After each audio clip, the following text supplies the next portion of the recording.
우리에게 주시는 하나님 말씀은 고린도후서 8장 8절로 9절 말씀입니다. 고린도후서 8장 8절로 9절 말씀. 제 성경은 신약성경 294쪽에 있습니다. 294쪽 신약성경 294쪽에 있는 고린도후서 8장 8절로 9절 말씀, 두 절 말씀을 다 함께 같이 읽겠습니다. 시작. 내가 명령으로 하는 말이 아니요 오직 다른 이들의 간절함을 가지고 너희의 사랑의 진실함을 증명하고자 함이로라. 우리 주 예수 그리스도의 은혜가 너희가 알거니와 부요한 이로써 너희를 위하여 가난하게 되심은 그의 가난함으로 말미암아 너희를 부요하게 하려 하심이라. 아멘. 이 시간 함께 기도하겠습니다. 우리 주님 임마누엘로 이 땅 가운데 오시고 평화가 되어서 이 땅 가운데 오시는데 아직 우리에겐 평화가 없는 것 같습니다. 하나님 이 땅에 평화를 허락하여 주시옵소서. 하나님 분쟁 그치고 다툼 그치고 싸움 그치고 정말 주님 원하시는 하나님의 나라가 이 성탄절 오기 전에 임하게 하여 주옵소서. 우리 마음 가운데도 주님 주시는 그 평화가 있게 하여 주시옵시고 우리 자녀들의 삶 가운데도 주님 주시는 은혜가 있게 해달라고 다 같이 하나님께 기도드리겠습니다. 하나님 아버지, 주님의 은혜가 우리에게 무엇보다도 필요합니다. 하나님, 언제 분쟁이 그치고 언제 전쟁이 그치고 언제 싸움들이 그치게 될지 하나님 우리는 알 수 없습니다. 우리 인간의 힘으로 할 수 없사오니 주님 우리에게 찾아오시고 임마누엘의 하나님 그 평화로 이 땅 가운데 임하여 주시옵소서. 하나님 주님이 평화라고 말씀하셨습니다. 하나님 교회를 통하여 하나님께서 이것을 이루시겠다고 말씀하셨사오니 하나님 우리 모든 성도들이 함께 기도하며 주님 주시는 그것을 고대하게 하여 주시옵소서. 메시아로 이 땅 가운데 오신 주님을 기다리며 참된 평화가 이 땅 가운데 임하기를 간절히 소원합니다. 주님 우리 마음속에도 주님 주시는 평화가 가득하게 하여 주시옵시고 우리 자녀들의 삶 가운데도 주님 주시는 은혜와 평강이 넘치게 하나님 인도하여 주옵소서. 주님을 기다립니다. 주님 대강이든 대림절에 주님 기다리오니 주님 우리에게 임하여 주시옵시고 하나님 참된 평화가 우리에게 이 땅 가운데 임하여 주옵소서.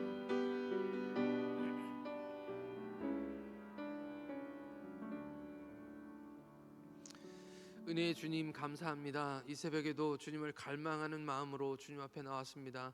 날씨가 춥지만 그 어떤 것도 우리가 주님 앞에 가까이 나아가는 것을 방해할 수 없음을 하나님 믿습니다. 이 시간 주님 우리에게 말씀하여 주시고 세임 주시고 참된 평강이 넘치게 하여 주옵소서. 우리의 기도할 때 주님 들으심을 반드시 믿습니다. 하나님 주님이 우리 가운데 분명히 들으시는 하나님이신 줄 믿사오니 오늘 우리의 드리는 모든 기도가 응답되게 하실 것을 믿습니다. 감사드리옵고 우리 주님 예수님의 이름으로 기도드리옵나이다. 아멘. 할렐루야. 우리 그리스도인들의 최종 목적은 구원이 아닙니다. 물론 구원받고 천국 가는 것이 정말 중요한 일이기는 하지만 우리의 구원은 선물이고 공짜입니다. 천국 가기 위해서 우리는 신앙생활 하는 것이 아니고요. 천국은 사실 굉장히 쉽게 가는 것입니다. 그냥 예수를 믿으면 은혜로 구원받는 것이기 때문입니다. 구원은 그냥 시작에 불과한 것이죠. 구원받으면 끝이다 라고 얘기하는 것이 구원파, 이단 중에 구원파가 하는 이야기입니다. 그것은 사실이 아닙니다. 구원받으면 끝이 아니고요. 구원을 받고 나면 우리에게는 구원받은 하나님의 자녀가, 구원받은 하나님의 백성이 어떻게 살 것인가 라는 질문이 주어집니다. 어떻게 살 것인가, 무엇을 할 것인가 라는 질문입니다. 구원은 쉽게 받을 수 있는 거라고 제가 말씀드렸습니다. 그러므로 구원은 금방 받을 수 있는 것입니다. 아무리 큰 죄인이라도 주님께 정말 나와서 주님을 영접하고 주님을 믿으면 그냥 그 자리에서 구원받는 것입니다. 그렇기 때문에 구원은 금방 받는 거라고 할 수 있겠죠. 하지만 그 구원받은 하나님의 자녀들이 어떻게 살 것인가, 이것은 우리의 삶에서 가장 평생의 숙제인 것입니다. 저희 교회의 사무실을 통과하면 목사님들 앉아있는 방이 나오고요. 그리고 그 방을 더 들어가면 이제 당회실이 나옵니다. 그 당회실 하얀 벽에 이렇게 써 있습니다. 예수님처럼. 이 구절은 아마도 주님을 닮고 싶다, 주님처럼 살고 싶다, 우리 주님처럼 하나님을 기쁘시게 하는 그런 삶을 살고 싶다라는 그런 고백일 것입니다. 예수님처럼 사시는 저와 여러분들 되시기를 예수님의 이름으로 축복합니다. 고린도후서 8장의 말씀으로 계속해서 여러분들과 함께 말씀을 나누고 있습니다. 헌금에 대한 이야기입니다. 아마도 앞으로도 여러 번 이 말씀으로 헌금에 대해서 저와 여러분들이 함께 제 시간에는 말씀을 나눠야 할 것 같습니다. 이 새벽에 예배하러 나오시는 분들 중에는 그런 분들이 분명 없으시겠지만 임 목사님은 새벽마다 헌금 설교만 한다라는 분들이 혹시 있을까 봐 저는 걱정이 됩니다. 아마도 바울도 이 편지를 쓰면서 그런 걱정을 했던 것 같습니다. 그래서 오늘 말씀 8절에서 이렇게 말씀하고 있습니다. 우리 8절 말씀을 함께 같이 읽겠습니다. 8절 말씀 시작. 내가 명령으로 하는 말이 아니요 오직 다른 이들의 간절함을 가지고 너희의 성령 사랑의 진실함을 증명하고자 함이로라. 네. 바울이 이렇게 얘기합니다. 이것은 명령이 아니다. 지난 시간에 바울의 말씀은 너희가 처음에 시작한 것을 완성하라. 아마도 오래전에 1년 전이었겠죠. 1년 전에 이미 이 고린도 교회가 이 가난하고 불쌍한 기근으로 인해서 어려움 당하고 있는 예루살렘 교회를 위해서 헌금하기로 작정을 했던 것으로 보입니다. 그 은혜를 이 불쌍한 사람들을 위해서 나누자. 너희들이 받았던 그 은혜를 나누자. 너희 고린도 교회가 믿음과 말과 지식과 모든 간절함과 우리를 사랑하는 이 모든 일에 풍성한 것 같이 이 은혜에도 풍성하게 하자라는 그런 말씀, 지난 시간에 여러분들과 함께 나눈 그런 말씀입니다. 그런데 오늘은 이 말씀을 가지고 뭐라고 이야기하고 있습니까? 그렇지만 그것이 명령은 아니다라고 말씀하고 있는 거죠. 오늘 본문 고린도 후서 8장 오늘 8절과 9절 말씀인데요. 그 밑에 12절 말씀 함께 같이 읽겠습니다. 본문에 보시면 8장 12절 말씀입니다. 한번 읽겠습니다. 시작. 할 마음만 있으면 있는 대로 받으실 터이요 없는 것은 받지 아니하시리라. 성경은 항상 똑같이 이 헌금에 대해서 말씀하고 있습니다. 마음에 없는 것은 하나님이 받지 않으시고 천국에도 쌓이지 않는다라는 그런 말씀이죠. 무슨 말씀입니까? 많이 내는 것, 꼭 내는 것 이런 것이 중요한 것이 아니라 그 마음, 하나님께 드리는 그 마음이 중요하다라고 말씀하시는 것입니다. 죄가 많은 분들일수록 어떤 목사님이 그 말씀하시더라고요. 죄를 많이 짓는 직종에 계신 분들이 죄책감들이 많아서 헌금을 더 많이 하신다네요.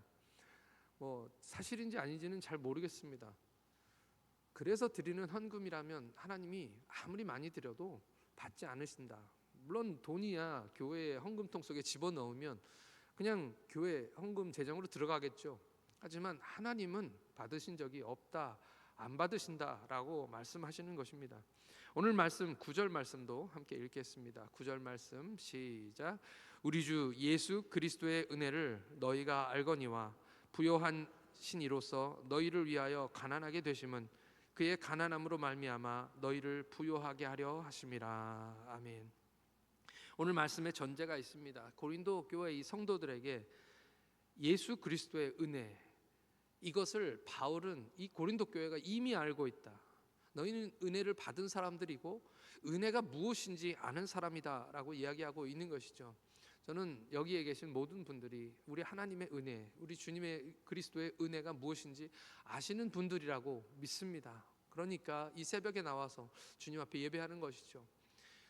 저는 한국에 와서 제일 좋아하는 노래가 그 찬양입니다. 모든 것이 은혜, 은혜. 우리 교회는 특별히 모든 것이 하나님의 은혜입니다 라는 고백을 참 많이 하는 교회입니다. 저는 그런 교회가 좋은 교회라고 믿습니다. 은혜가 뭔지 알면 이 찬양의 가사가 별 말이 없어도, 아름다운 미사오가 없어도 우리 마음을 두드리고 그 찬양을 할 때마다 맞습니다. 우리 하나님이 다 하신 것입니다. 제가 받은 것은 놀라운 하나님의 은혜입니다 라고 고백하게 되는 것이죠. 은혜를 이야기하면서 오늘 말씀에서 부요하신 이가 가난하게 되신 것은 너희를 부요하게 하기 위함이다 라고 이야기하십니다. 어쩌면 기복신앙을 가지신 분들이 제일 좋아하는 말씀일 수 있을 것 같습니다. 너희들 부요하게 하기 위해서 예수님이 가난하게 되셨다라는 말입니다. 이 부요하다라는 말을 들으면 우리 마음속에는 어떤 생각이 떠오릅니까? 부요하신 이신 우리 주님이 가난하게 되신 것, 하나님이라고 생각하면 일단 예수님이 모든 것을 가지신 하나님의 아들이신데 가난한 목수의 아들로 태어나신 것이 떠오를 수 있을 것입니다. 맞습니다. 우리 주님은 우리를 위해서 그렇게 가난해지셨습니다. 그런데 오늘 이 말씀을 제가 묵상하는데 이 부요함의 의미는 아마도 더 깊은 의미가 있는 것 같습니다. 예수님은 처음부터 계셨습니다. 영원하신 하나님이시고 처음도 없고 끝도 없으신 그런 분이십니다.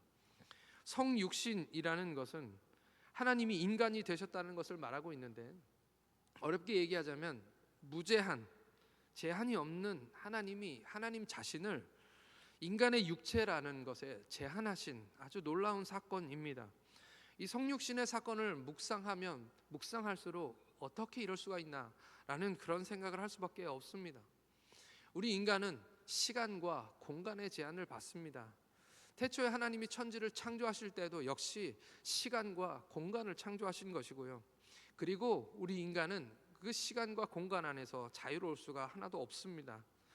이 말씀을 생각할 때 제가 떠올랐던 것은 푸른 창공을 헐헐 자유롭게 날아야 하는 새나 또는 독수리, 까치 그런 새들이 집안에 가끔 들어올 때 있지요. 작년에 어느 때인가요? 우리 본당에 까치가 들어온 적이 있었습니다. 까치가 본당에 들어와서 어딘가에 있는데 나간 적이 본 적이 없어가지고 몇몇 분들은 얘가 어떻게 나가나, 여기서 죽으면 어떡하나 이런 걱정을 했었습니다.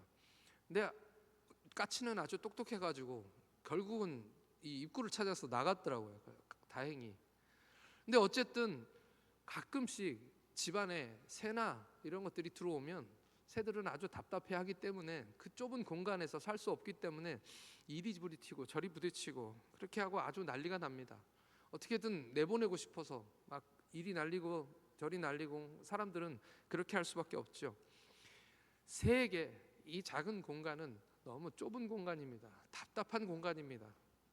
키워보려고 애써도 그 창공을 헐헐 날아다니는 그 새들은 이 안에서 절대로 자유로울 수가 없는 것이죠. 며칠 전에 그 얘기를 들었습니다. 지금이 방어철이라고, 횟감으로 방어철이라고 합니다. 이 방어 중에서 대방어는 1m까지 자란다고 그렇게 제가 보니까 나오더라고요. 1m면 굉장히 큰 물고기죠.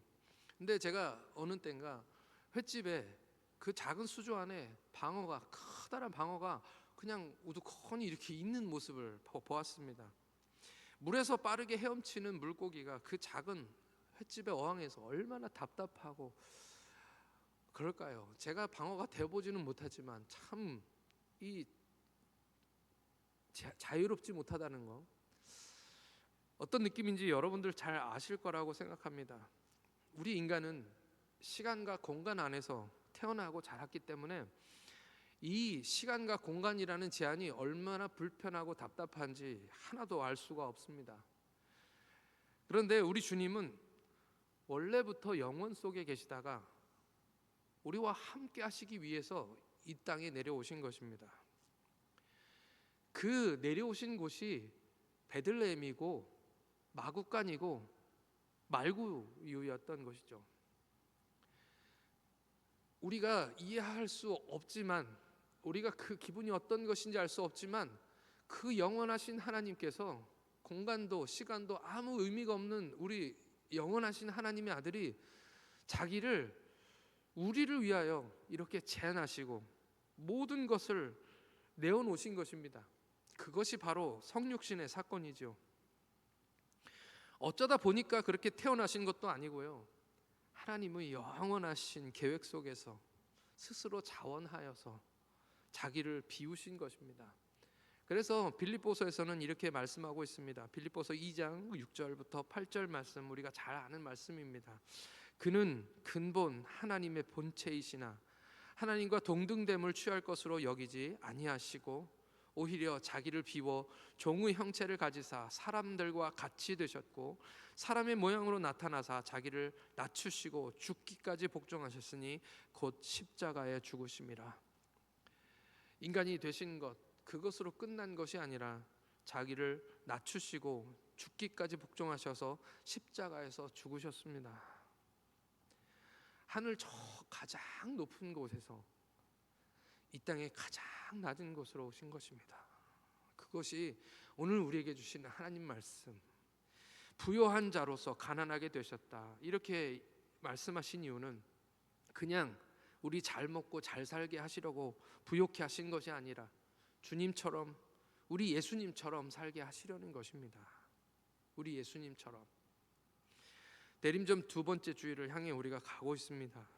우리 주님의 부요함은 이 세상이 말하는 부요함과는 차원이 다른 그런 부요함입니다. 우리에게 그 부요함을 주시려고 하나님의 모든 것을 내려놓으시고 비우시고 그렇게 가난해지신 거라는 것이죠. 아마도 제가 여기서 설명해 드려도 그 부요함이 가난하게 되셨다는 의미를 다 설명할 수 없을 것 같습니다. 우리의 작은 머리가 그 하나님의 부요하심이 가난하게 되셨다는 것을 다 이해할 수 없다는 그런 말씀입니다. 오늘 바울이 이 말씀을 우리에게 던지시면서 세 가지 질문이 있습니다. 첫 번째는 너희는 우리 주 예수 그리스도의 이 은혜가 무엇인지 아느냐입니다. 두 번째는 너희는 우리를 위해서 가난해지시기 위해 비우신 주님의 부요함이 어떤 것인지 아느냐. 세 번째 마지막 질문은 그러면 너희는 어떻게 할 것이냐, 너희는 어떻게 살 것이냐. 오늘 이 새벽에 그 하얀 벽에 써져 있던 예수님처럼이라는 말이 자꾸만 떠오릅니다. 이 시간 함께 같이 기도드리겠습니다. 우리는 주님을 기다립니다. 주님의 오심을 기억하고 묵상합니다. 이 세 가지 질문을 우리 마음속에 스스로 질문하셨으면 좋겠습니다. 나는 예수님의 은혜가 무엇인지 알고 있나요? 나는 주님이 비우시고 버리신 그 부요함이 무엇인지 알고 있나요? 나는 예수님처럼 살고 있나요? 라는 질문입니다. 주님 은혜를 기억하게 하여 주옵소서. 나를 부요하게 하시기 위하여 자기 자신을 비우시고 버리셔서 가난하게 되신 주님의 사랑을 깨닫게 하여 주옵소서. 1년 내내 생각하는 것이 어렵지만 그래서 대림절이라는 기간을 우리에게 주셨습니다. 주님을 기다리며 힘들지만 어렵지만 주님처럼 헌신하게 하여 주시고 주님처럼 사랑하게 하여 주옵소서. 주님처럼 살게 하여 주옵소서. 다 같이 주여 한번 부르시고 통성으로 기도하겠습니다. 주여! 아버지 하나님, 은혜를 감사합니다. 주님, 우리를 위해서 이 땅 가운데 오신 주님의 은혜를 기대하며 주님을 기다리는 기간이 바로 대림절이라고 우리에게 말씀하여 주시는데, 하나님, 우리는 주님을 기다립니다. 평강이 없고 고난이 가득하고 어두움이 가득한 우리 세상 가운데, 우리의 마음 가운데 주님이 빛이 되셔서 우리 가운데 오시는 아버지 하나님의 그것을 기다리는 것이 오늘 이 대림절이라고 우리에게 말씀하여 주십니다. 하나님, 주님이 우리의 인간이 되신 이 부요함에서 가난해지신 것을 깊이 묵상하게 하나님 인도하여 주옵소서. 우리 가운데 우리를 구원하시기 위하여 우리의 평강 없음을 하나님 평안하도록 하기 위하여 이 땅 가운데 오신 주님의 그 은혜와 그 사랑이 무엇인지 기억하게 하여 주시옵소서. 하나님이 인간이 되신 것이 얼마나 아름다운 것인지 우리가 알게 하여 주셔서 하나님, 우리도 주님의 은혜를 기억하게 하시고 주님의 사랑이 무엇인지 기억하게 하여 주시고 주님이 부요함이 무엇인지 가난하게 되신 것이 무엇인지를 깨닫게 하나님 인도하여 주시어서 하나님, 우리 삶 가운데서 정말 주님 어떻게 살 것인가, 어떻게 살면 하나님을 기쁘시게 할 것인가를 고민하는 시간으로 하나님이 대림절을 보내게 하여 주시옵소서. 하나님, 정말 이 시간 정말 중요한 시간이오니 하나님, 주님을 기다리게 하여 주시옵시고 우리 삶 가운데 찾아오시는 주님의 은혜를 기억하고 알게 하여 주시옵소서. 하나님, 이제 우리가 어떻게 살 것인지를 결정하게 하여 주옵소서. 주님의 사랑과 그 은혜를 때문에 우리가 어떻게 살아야 될지를 알아가도록 하나님 인도하여 주옵소서. 오늘 하루도 아버지 하나님이여, 하루도 한 시간도 헛되임 없이 살게 하여 주시고 하나님, 주님을 기다리는 신부처럼 하나님 준비되어 주님을 기다리는 자들 되도록 하나님께서 우리를 인도하여 주시옵소서.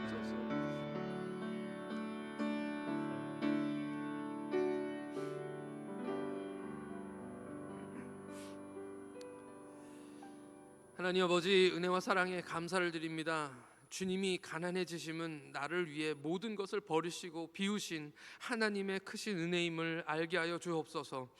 하늘의 영광을 다 버리고 하나님과 동등됨도 다 버리시고 우리를 구원하시려고 이 땅에 오신 주님을 이 대림절에 기다리게 하여 주시옵소서. 값없이 구원받았사오니 이제 주님을 위해서 살게 하여 주시고 주님을 위하여 드리게 하여 주시고 나를 구원하신 주님의 영광을 위하여 살게 하여 주시옵소서. 올해가 다 갑니다. 한 해도 어떻게 지나갔는지 모르겠습니다. 이 한 해 주님의 사랑을 기억하면서 잘 마무리하게 하여 주시고 다시 한 해를 준비하며 기다리게 하여 주시옵소서. 예수님처럼 될 수는 없지만 매일의 삶에서 주님과 닮은 삶을 살게 하여 주시고 오늘보다 내일, 올해보다 내년이 더 주님을 닮아가는 주님처럼 살 수 있는 우리 모두가 되게 하여 주시옵소서. 감사를 드리오며 우리 주님 예수님의 이름으로 기도하옵나이다. 아멘. 하늘에 계신 우리 아버지, 아버지의 이름을 거룩하게 하시며 아버지의 나라가 오게 하시며 아버지의 뜻이 하늘에서와 같이 땅에서도 이루어지게 하소서. 오늘 우리에게 일용할 양식을 주시고 우리가 우리에게 잘못한 사람을 용서하여 준 것 같이 우리 죄를 용서하여 주시고 우리를 시험에 빠지지 않게 하시고 악에서 구하소서. 나라와 권능과 영광이 영원히 아버지의 것입니다. 아멘.